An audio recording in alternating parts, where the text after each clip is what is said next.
of those four distinctively different pipe tobaccos,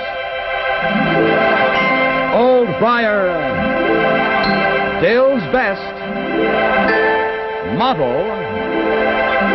and Tweed present Martin Kane, Private Eye, starring William Gargan.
Now, let's see. Your first name is Shirley West. For 20 years, you were the confidential secretary to John Bixby. And according to the terms of his will, you're one of the major beneficiaries.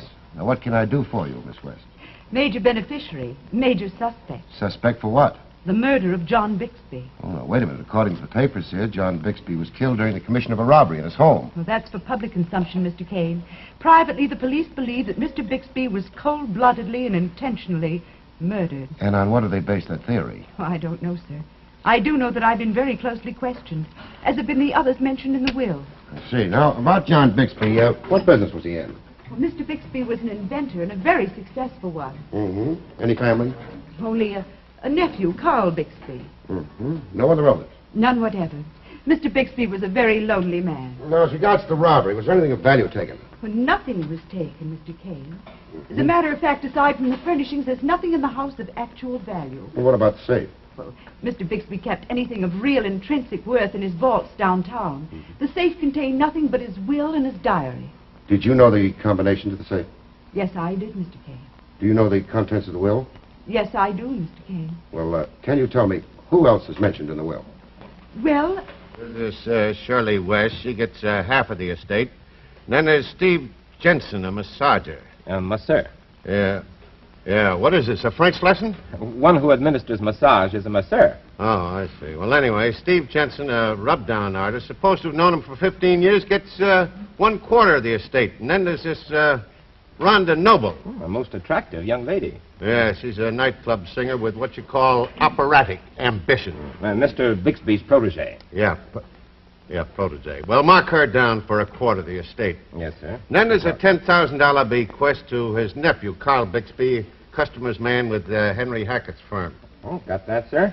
And then, Sergeant, down here, way down on the bottom, below his signature, and below the signatures of the attesting witnesses in what looks like his own handwriting, it states, I make the following additional bequest of $25,000 to my friend Henry Hackett. Henry Hackett, broker. That's the list of suspects, the only people in the world who could benefit by the death of John Bixby. Oh. That's Shirley West, secretary. Yeah? Steve Jensen, masseur. Right. Rhonda Noble, singer with Check. operatic ambitions. Mm-hmm. Carl Bixby, nephew, customer's man for Henry Hackett. Yeah. And Henry Hackett, broker. Yeah. Oh, who let you in? Hi. Oh, quick flash of the badge, a few well-chosen words, and here I am. You dig up a client out of that bunch? Correction, Captain. The client dug me up, Miss Shirley West. Oh, yeah? Sergeant, take this will down to the laboratory and have it looked over, but looked over good. Yes, sir. Goodbye. Goodbye, Miss Kane. Hi, Sergeant. What's the picture here, Captain? The picture is murder, Marty, with a fancy frame around it, and the fancy frame is a phony burglary setup. Now, would you care to sort of elucidate on that for me, Captain? Elucidate, eh? Yes. You talk like Sergeant Ross. Uh-huh. All right, I'll elucidate. This place was broken into, but whoever did it was no burglar. The locks were jimmied by a rank amateur. Mm-hmm. The locks, huh? Yeah. What about the safe? That's just it. The safe was opened better than any professional could do it. Get the figure? Not yet. Well, you see, whoever opened that safe knew the combination of it and tried to make this look like a burglary. No, wait a minute. According to Miss West, the only thing of value in that safe was the will and the diary. Yeah. Huh. That puts a poser on it, doesn't it? Yeah? Now, why should anybody want to break in here and then open that safe? You're supposed to be a detective. Why, huh? Well, I don't know, except maybe to get a peek at the will, and then if they stood to gain by it, why, let them have it. Yeah, that's what we'd say, except that when we questioned them, we found out that everybody knew what was in the will. Everybody, that is, except Henry Hackett. Anybody hear the shots? Well, the servants did, but they're all way over on the other side of the house. By the time they got here, the intruder was gone. I see. Now, let me ask you something else, Marty. How long do you think a burglary like this would last?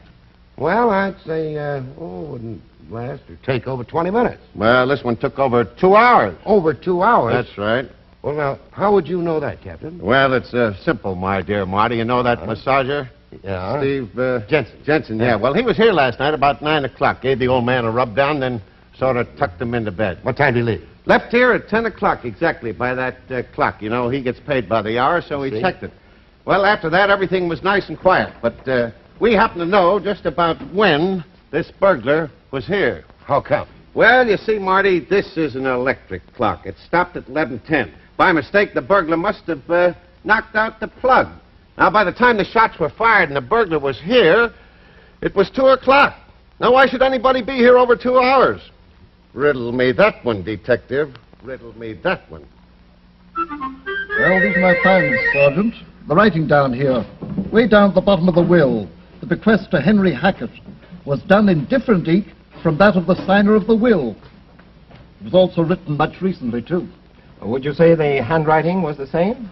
Offhand, yes. But if you people have got any ideas to the contrary, we'd have to concentrate upon that, and the burden of proof would be on us. Yes, of course. Also, the pens were different. That is, the pen used in the signature and the pen for writing the bequest to Hackett were different pens. Huh? Is there anything else? No, that's about it. Well, thank you. Thank you very much. Oh, you'd better take the will. Oh, yes.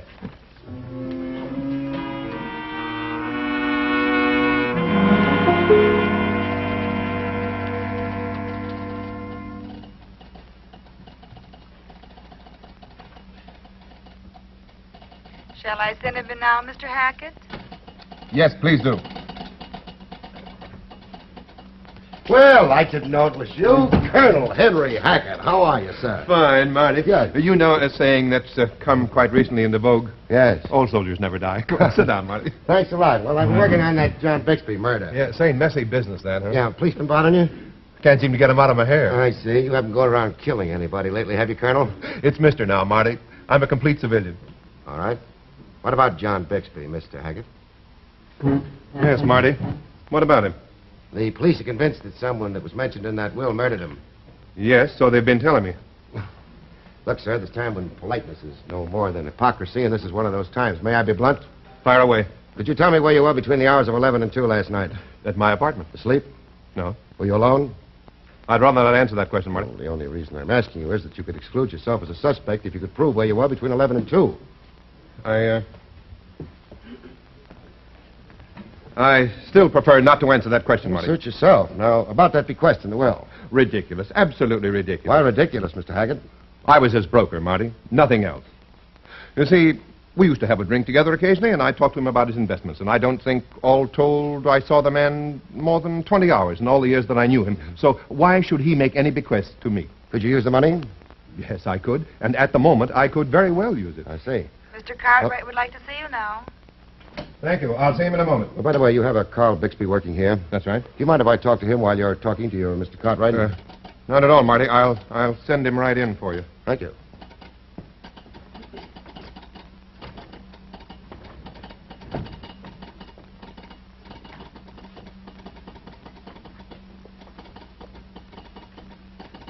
Oh, Carl Bixby? Yes. I'm Martin Kane. Yeah, I know. Mr. Hackett just told me. Don't be so nervous. Sit down. First of all, tell me, did you know the combination to John Bixby's safe? No. No, I didn't. Well, it seems that I'm the only one outside of Mr. Hackett that didn't know it. My uncle trusted the people he was leaving his money to. I don't get it. Didn't the police tell you? Everybody mentioned in that will knew the combination of that safe, except me and Mr. Hackett. Didn't your uncle trust you? Seems he didn't. Now, let me ask you one of my pet questions. Where were you between the hours of 11 and 2 last night? I was home. I'm in bed. Well, listen, if what you say is true, young man, you're in the clear. Thanks, Mr. Kane. Well, what are you so jumpy about? Look, all the possible suspects are going to be checked on, aren't they? Oh, you can bet your boots they are. They're going to be checked and double-checked. Yeah. Mr. Kane, I want to take you into my confidence. Shoot. I went to law school for 3 years. I was about to take my bar exam when I ran into a little trouble. Yes? Mr. Kane, I'm an ex-convict. What? I served 2 years up at Sing Sing. Right now I'm out on parole. Nobody here at my job knows anything about it. You see. They find out about it, I'll be fired for sure. And then what? An ex-convict, a parolee looking for a job. No, wait a minute. The police aren't as tough as you think you are. They are. Why, you won't lose your job. I'll talk to the captain and the parole officer. Now, tell me, were you aware of that request that was made to you? Yes, sir. Did your uncle tell you? No. Then how did you know? That was about 4 or 5 months ago. He was ill and convalescing.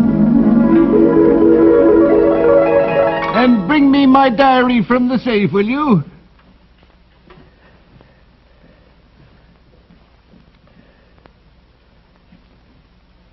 Thank you, Carl.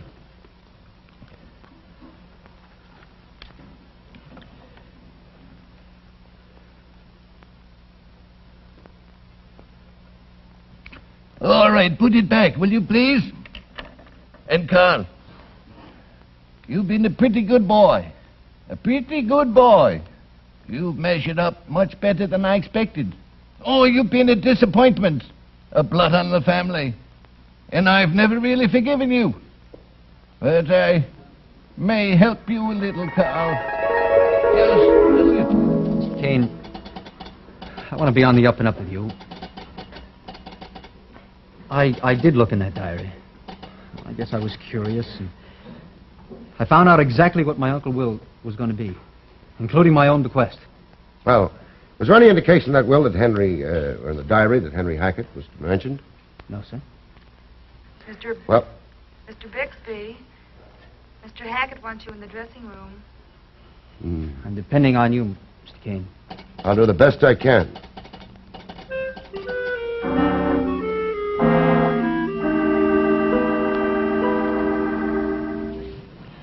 All right, Steve, that does it. Thanks, Shirley. You're a doll. Yes, a doll. And a murder suspect. As are you and Rhonda Noble. Where were you, Shirley West, between the hours of 11 and 2?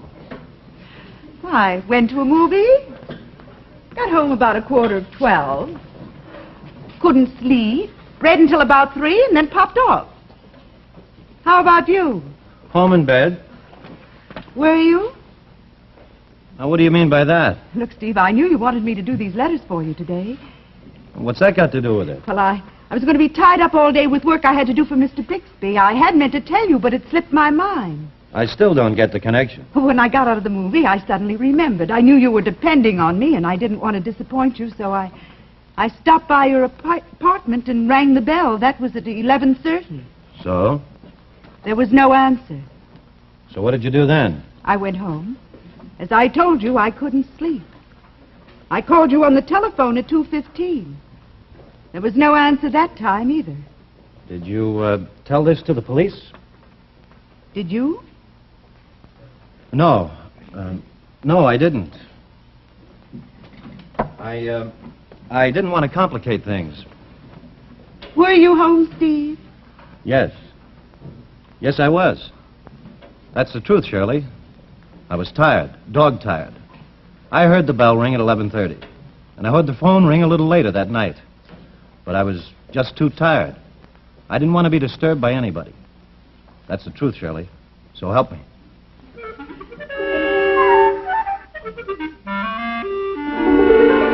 All right, come on, Hap. Will you get on the ball? Give me a pouch of old briar, please. Mr. Kane, if anybody else talked to me like that, I'm afraid I'd use my mild, sweet, good-natured temper. Oh. But here you are.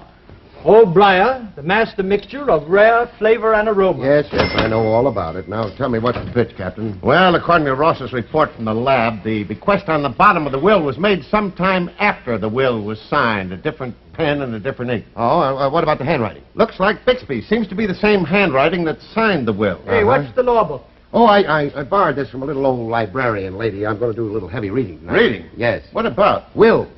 I find them very interesting. Yeah? Well, got to be going. Where to now, Marty? Rhonda Noble. You going to do that heavy reading at a bar or some nightclub? Well, I'm going to try. See you later. I'll see you later. Okay. I'm going down ahead, boys. If there's a cloud above, if it should rain when let in. Sorry to interrupt you, Mr. Kane, but she'll be through with the number in a few seconds. Well, just what are her exact hours? Well, I'll tell you. Now, she does a full routine upstairs. She comes down here for one number. She's through at 10:30. She goes out and comes back for the late show at 2:30. I see. And the same boyfriend picks her up every night at 10:30. Oh, yes. Same boyfriends every night at 2:30. Thank you. Hey, not bad, eh? Oh, I'd say she's excellent. Thank you. Oh. I was told you wanted to talk with me. This is Martin Kane. Oh? Well, if it's on that John Bixby business, I'm going to tell you the same thing I told the police. I'm not answering any questions for anybody, period. But why, Miss Noble? Because I don't have to, that's why. If anybody thinks I'm mixed up in it, let them try and prove it. Everybody's got a private life. Mine stays private. What you'd call a hostile witness. Yeah. Call it what you wish. Is there, anything else, Mr. Kane? There's nothing else, Miss Noble.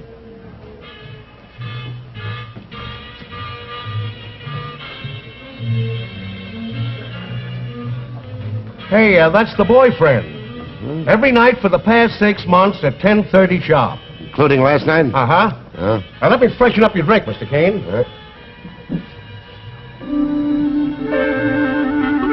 Oh, look, no more of that now. Please, you got a phone? I'd like to use a phone. Coming right at you, Mr. Right. Kane. Here it is. Fine, thanks.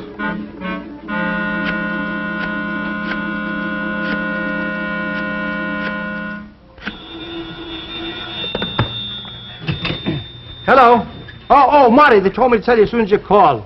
Yeah, the captain's having a big shindig with the whole bunch down at John Bixby's house. Yeah, a conference. A regular showdown. Okay. Yes, can I help you? Yeah, let me have a parking model.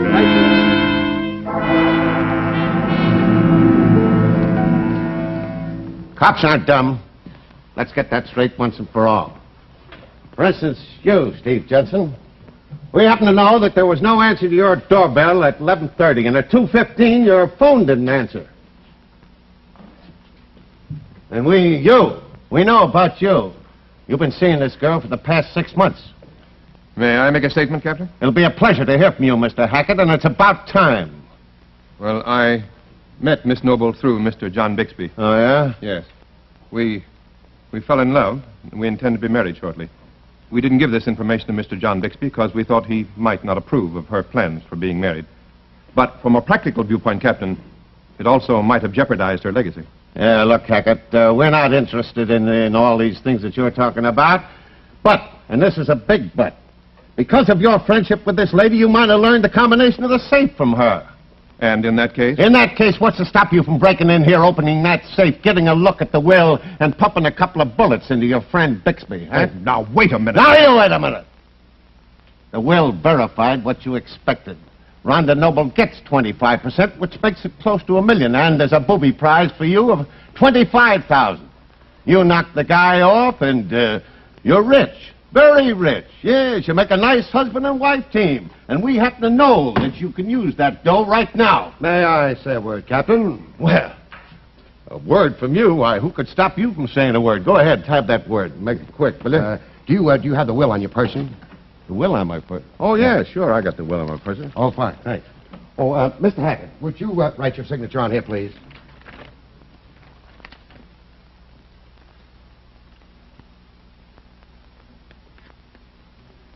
Thank you. Why, the handwriting isn't even similar. You're absolutely right, Captain. Mr. Bixby, would you put your signature on there, please?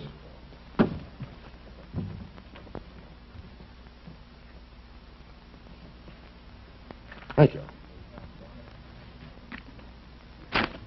Oh, this handwriting isn't similar either. What kind of crazy magician stuff are you trying to pull, Look at that carefully, Captain. Look at those pen strokes. Look at the color of the ink. Hey, wait a minute. You got something there. What? You mean this guy forged the bequest to Henry Hackett? That's exactly what he did for over 2 hours here last night. You see, Carl is a professional forger. The parole board told me about that.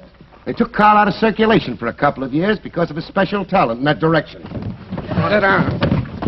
You mean Hackett put him up to this? No. Then why did he forge a bequest of $25,000 in favor of Henry Hackett? I'm coming to that. He became interesting to me when he told me that he didn't know the combination of the safe. But that's what he told us. Then he told me another story about getting the diary one day for his uncle when he was ill. But how could he do that if he didn't know the combination? That's where he slipped up just that once. Say, nice going, Marty. Yeah.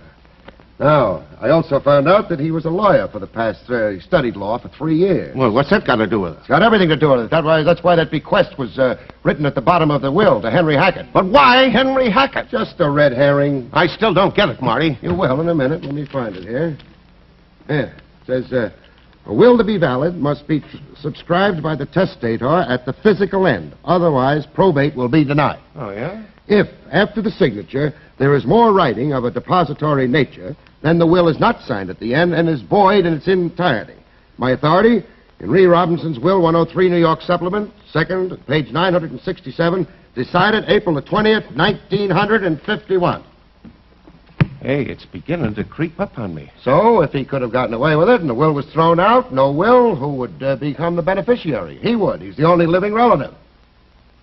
Well, yeah, that's very good work, Marty. Nice going. That's the point, huh? Yeah. So, man commits a murder. He gets rid of the gun, the knife, the ice pick, because he knows it's going to be used against him. Yeah. But a little old fountain pen here, all he does is put it back in his pocket and forget about it. It puts me in mind of the old axiom, Captain. And what is that, Marty? Well, even in these times, the pen is mightier than the sword. Good old Martin Kane, eh? Yeah, he's getting to be a regular Philadelphia lawyer, isn't he, huh? Yeah, he certainly did a wonderful job, hugging that law book as if it were a football, and he was heading for a touchdown. Yeah. Oh, look, he's still hugging it.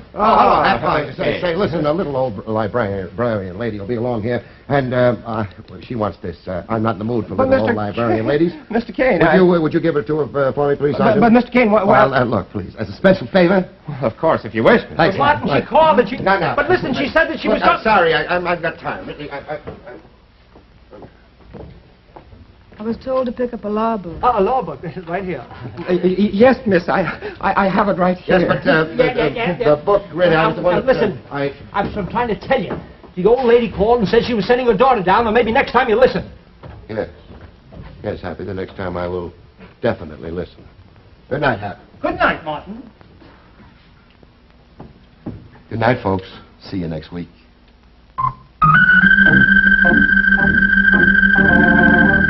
Martin Kane, Private Eye, has been brought to you by the makers of those 4 distinctively different pipe tobaccos. Old Briar, the master mixture of rare flavor and aroma. Dill's Best, flavor cut for extra mildness and cool smoking. Model, so high in quality, so low in price. And Tweed, the shaggy rough cut tobacco. One of the 4, just right for your tobacco taste.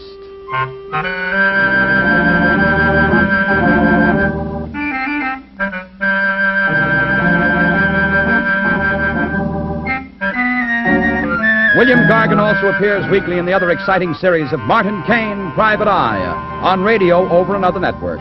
Check your local newspaper for time and station.